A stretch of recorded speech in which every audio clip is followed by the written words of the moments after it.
Friends, welcome to our channel toppers education point. आज की class में हम कॉग्निटिव डेवलपमेंट संज्ञानात्मक विकास का सिद्धांत पढ़ने वाले हैं, जिसको जीन पियाजे ने दिया था। ये थ्योरी आप चाहे सीटेट, एचटेट या किसी भी कॉम्पिटिटिव एग्जाम के लिए प्रिपरेशन कर रहे हैं टीचिंग के रिगार्डिंग, उसमें ये थ्योरी आती ही है और बहुत इम्पॉर्टेंट पोर्शन है ये। अगर आप दादरा नगर हवेली दमन दीव के लिए भी ट्राई कर रहे हैं तो उसमें भी ये हेल्पफुल रहेगी। तो हम स्टार्ट करते हैं। कॉग्निटिव डेवलपमेंट होता क्या है? ये डिपेंड करता है, जो हमारा सारा माइंड का जो डेवलपमेंट होता है उससे रिलेटेड होता है।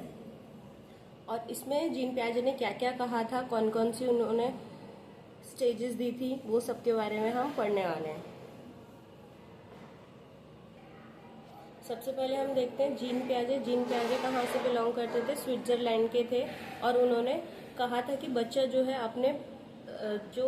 अपना ज्ञान का विकास करता है वो स्वयं करता है।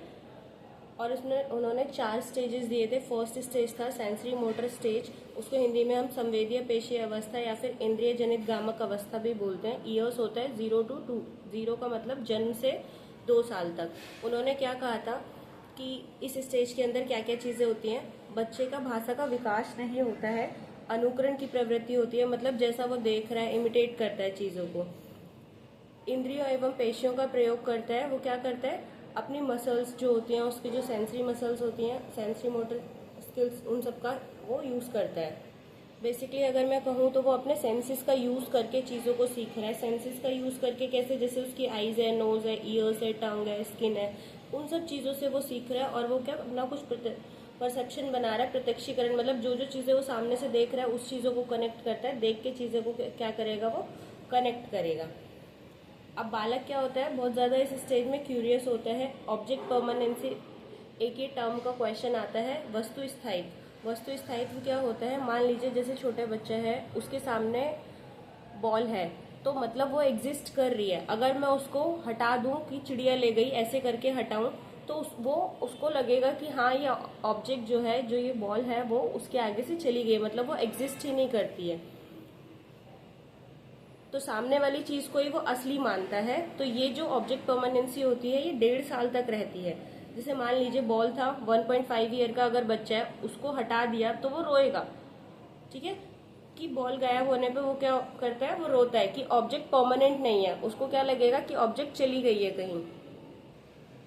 और अगर बच्चा वहीं पे 2 ईयर्स का हो गया है, दूसरा लड़का है जो 2 साल का है, अगर मान लो बॉल थी, मैंने उसके आगे से हटा दी कि चिड़िया ले गई या कुछ भी ऐसे करके छिपाई है, तो उसको पता है कि ऑब्जेक्ट एग्जिस्ट करती है, कि ऑब्जेक्ट क्या है? परमानेंट है। यहाँ पे बच्चा क्या कह रहा था कि ऑब्जेक्ट परमानेंट नहीं है, मतलब हटा दी तो मतलब एग्जिस्ट ही नहीं कर रही है। और यहाँ पे अगर हटाइए तो उसको पता है कि ऑब्जेक्ट है। ऑब्जेक्ट परमानेंसी शो करेगा सेंसरी मोटर स्टेज में। और अगर ऐसे पर्टिकुलर ईयर्स दे देगा तो 1.5 ईयर तक उसमें ऑब्जेक्ट परमानेंसी नहीं है और 2 ईयर में ऑब्जेक्ट परमानेंसी है। और अगर ऐसे स्टेज बोला जाएगा कि सेंसरी मोटर स्टेज में ऑब्जेक्ट परमानेंसी होती है, तो ऑब्जेक्ट परमानेंसी शो करता है सेंसरी मोटर स्टेज में। और डेफर्ड इमिटेशन होता है, जिसे देख के वो चीजों को बार बार करने की कोशिश करता है, चीजों को अनुकरण करता है। वो सारी सेंसरी मोटर स्टेज की क्वालिटीज होती हैं। सेकेंड है आपकी प्री ऑपरेशनल स्टेज। ये 2 to 7 ईयर्स होती है। पूर्व संक्रियात्मक अवस्था भी इसको हम बोलते हैं।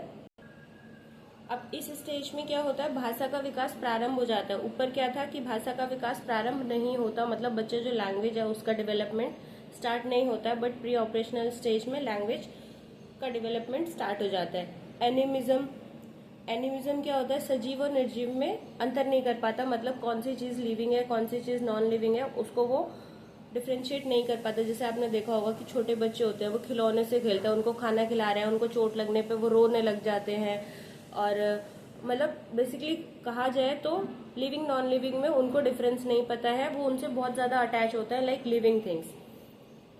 तो वो यहाँ पे सजीव और निर्जीव में अंतर नहीं कर पाएगा। ईगोसेंट्रिज्म, अहम केंद्रवाद, मतलब हर चीज का केंद्र वही है। इस अवस्था में बच्चा अपने आप को संपूर्ण ब्रह्मांड का केंद्र समझता है, मतलब सारी की सारी दुनिया जो है वो उसी के आगे पीछे घूमती है। केवल जो उसका दृष्टिकोण है वो उसी के अकॉर्डिंग चीजों को देखता है, मतलब उसके अकॉर्डिंग जो चीज ठीक है वही ठीक है। वो अपने मैं वाली भावना उसमें ज्यादा होती है।